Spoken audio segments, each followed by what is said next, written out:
rough days off my mind. Leave these rough days far behind. You see them change, they're leaving every which way.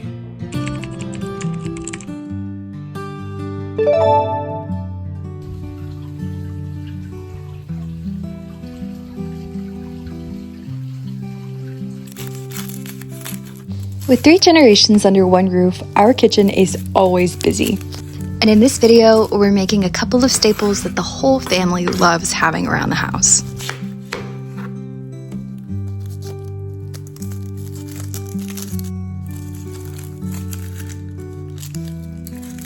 I don't rightly know what you would call these, but they're these delicious little breakfast cups, and they're super versatile. We typically do some kind of mix of eggs and cream cheese and sausage, but honestly, I think that the limit is only your own imagination.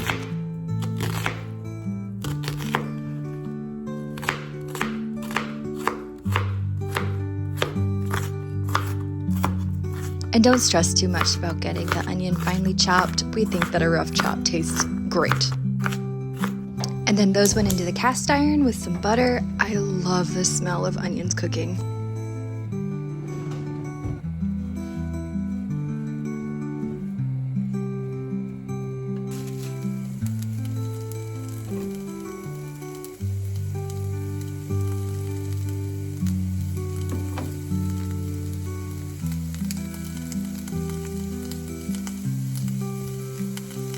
Now, you absolutely do not have to remove the casings from your sausage. Dad is just being very sweet here on my behalf. I don't like the way that casings pop in my mouth. I've always had a thing about it. And honestly, in a breakfast casserole type dish like this, I wouldn't have even noticed, but he was just being thoughtful. But the casings do add a lot of good flavor, so you can just toss the whole thing in there, no issues. And typically we would use bulk sausage for something like this, but we didn't have any that was currently thawed, so we just went with what was most convenient and in the fridge at the time.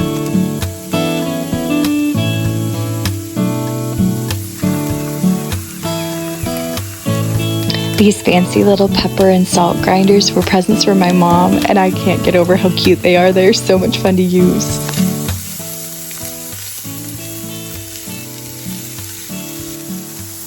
And as always, we have some ever hopeful Pomeranians nearby.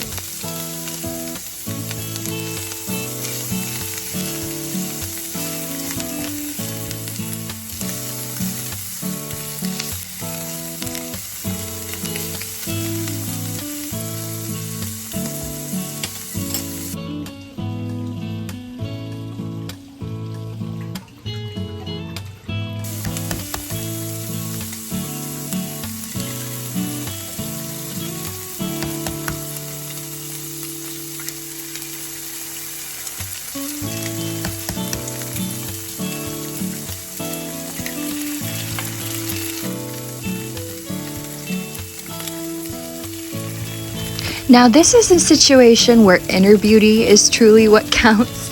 I know this doesn't initially look very appetizing, and some people have a thing about cottage cheese, but truly, you don't notice it other than it making the dish extra creamy. You get all that extra good protein. We just think the flavor it adds is wonderful. We started doing this recently, and now we're hooked. And my mom reminded me that she first got this idea from Allie Boss on Instagram. I'll link her below as well.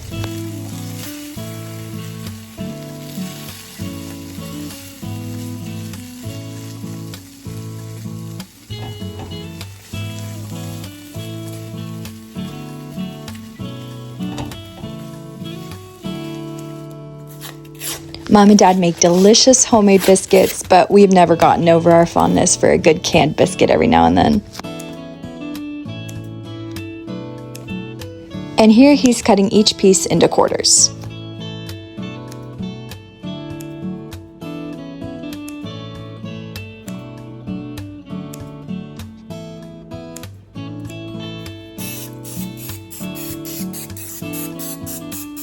You could make these as big or as small as you want, but we always find that they do well in mini muffin pans.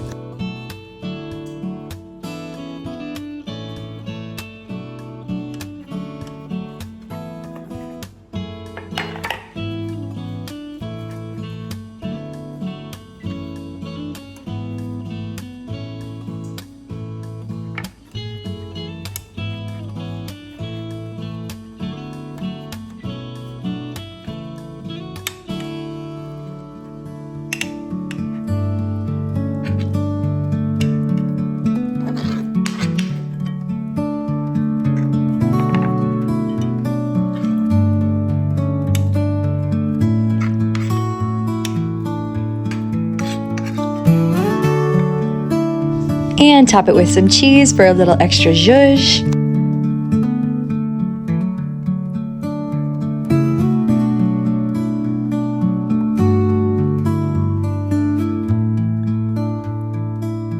Okay, now don't panic when you see this. It is a common misconception that you cannot wash your cast iron, but this cast iron pan belonged to my great-grandmother Nina. It's over a century old, and it is just fine. Who even knows what it was up to before she got it? What you need to do when washing a cast iron is to ensure that you get it really dry on all sides, and then you're gonna rub it down with some oil. And a purist will heat it up after you put the oil in. Both of these things will make sure that your beautiful cast iron does not rust and is ready to be used again.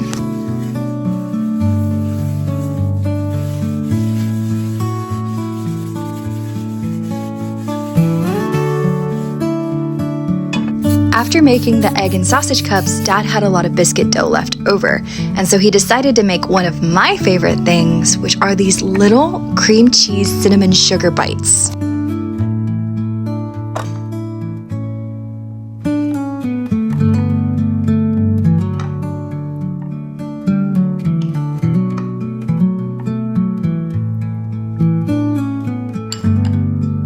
Once again, these would be incredibly versatile. I feel like toasted nuts would be really tasty.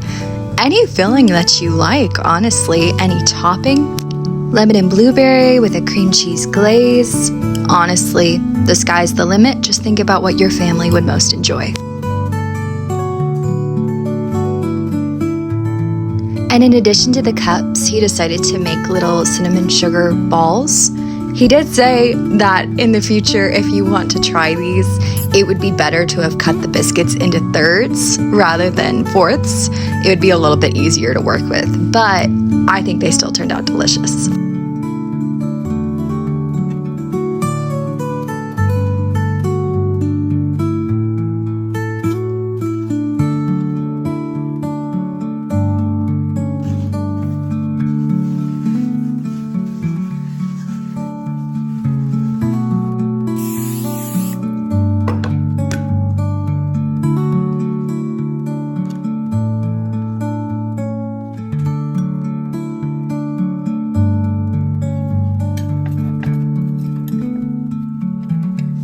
And if you sprayed your muffin tin well, they should just pop right out of there.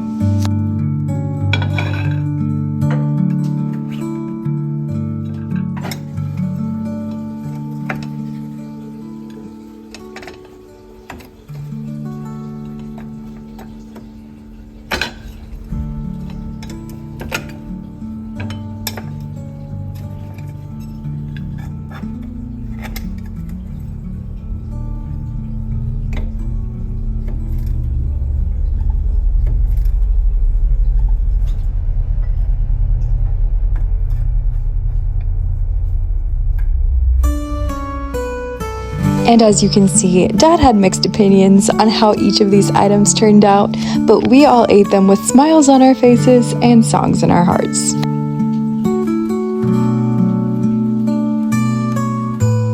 The next day, I decided that I really should make some bread. This is Miss Renee's recipe from over on Little Village Homestead. Y'all should check her out. She is wonderful. I'll leave her channel linked below. And while I do this, I'd like to talk a little bit about why we decided to live multi-generationally. I heat my water in the microwave, and then I like to check the temperature with the meat thermometer. You want it to be somewhere between 105 to 110 degrees. Warm enough, kind of like bathtub water, but not too hot so that it kills your yeast. And so I let that sit for about 10 minutes and let the yeast get nice and bubbly, and then I added in some olive oil and some salt. In a lot of ways, my life has followed a very standard traditional track. The fall after I finished high school, I went off to college, I got my bachelor's degree, I got married, I got a master's degree, and then, together with my husband, I moved back home and in with my parents. Now, I like to weigh my flour. It just helps me know that I'm not putting in too much. I've been burned before where I had really compacted cups and I ended up with maybe a third again as much flour as I actually needed, and I had a very dense bread loaf. But you do not have to do this. Just make sure that your flour is kind of mixed up and aerated in the jar, or you can just spoon it into the cup. A cup of flour is about 125 to 130 grams, and I'm only putting in 3 because this is a half batch of what Miss Renee makes.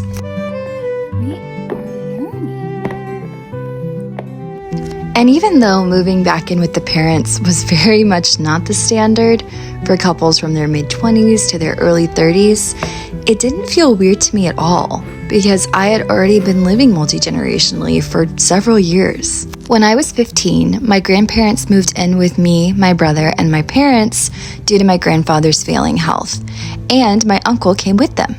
That became our new normal. And I know a lot of people would see moving back in with your parents as a kind of failure, and I don't blame them. There's a lot of cultural messaging about how it's a rite of passage to move out and have your own home, that we've always done this. It's a timeless, age-old practice, but it's actually not. It's actually a very recent phenomenon. Prior to World War II, it was incredibly common to have several generations under one roof. And it's easy to understand why World War II would be such a harbinger of change. It was the simulacrum that forged an incredibly independent generation. If I had run up the beach into gunfire on D-Day and lived to tell the tale, I'm sure that nobody could tell me nothing. And maybe I would want to strike out on my own and have my own household. And of course, it didn't take long for businesses to take note of the economic advantages of this setup. Now, every nuclear family needed their own lawnmower, their own dishwasher, their own car. And so a lot of PR went into turning a single generations phenomenon into it's always been this way.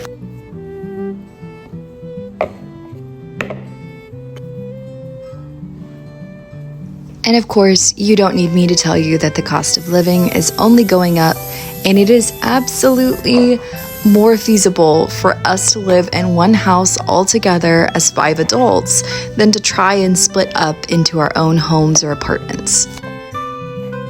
But even if finances weren't a factor at all, we still would have made the same decision. And when we move in the next couple of years, we'll all be moving together. Some of it is personality. Both me and my husband have always been a little bit more collectivist than is typical in Western cultures. Some of it is that personal hardship and tragedy have given us all an appreciation of the value of time and that it is fleeting. And some of it is that it's really great to have a whole group of dog sitters that live with you. But ultimately, it's the coziness and comfort and beauty of having a built-in community that you wake up to every single morning. Now, I don't show it here, but I did let the dough rest for another 30 to 45 minutes before I put it in the oven. Family dynamics are as varied and diverse as families themselves. This setup will not work for everyone. And I'm glad that people who struggle with family or simply need their own space have the opportunity to move into their own house and conduct their affairs the way that they wish to. But for us and our life, we're grateful that we're going to be raising our babies in the same house as their grandparents. I'm grateful that I get to say good morning to my Nana every day when I walk out of my room. It's given me a deep sense of place and my own personal history, and it helps me think in new ways about the people who will follow behind me. It's also really fun to work on our dollhouses together. This one is obviously our Independence Day dollhouse, but we also have a Halloween dollhouse and a dollhouse that we customize for spring, summer, and fall. At least about half of what you see here was handmade by our family. A great hack is to buy dollhouse frames already built. They tend to be much cheaper on places like Facebook Marketplace than trying to buy a kit and build it yourself.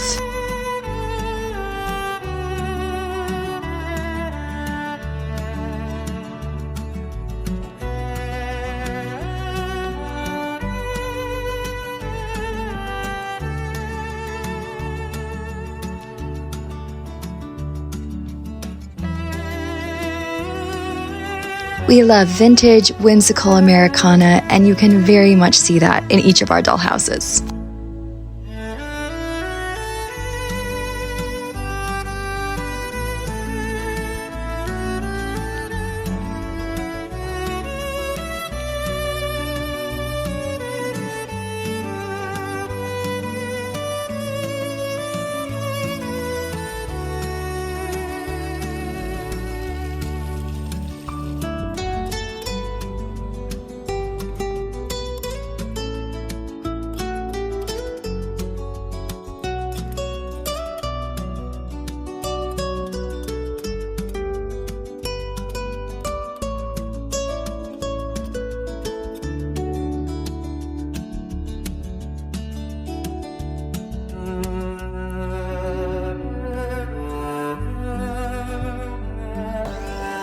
Later that night, Dad cut the bread, which I very much appreciated. I'm not entirely sure what it is. I have used power tools before without flinching, but nothing freaks me out quite like this electric bread slicer and our cheese grater. But it is a wonderful way to get those very pretty uniform slices.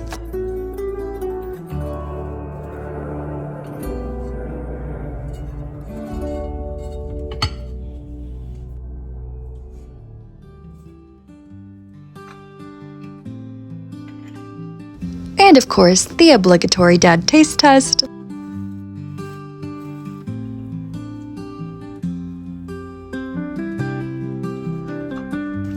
Posey and I would like to thank you for stopping by her house, and we hope to see you again soon.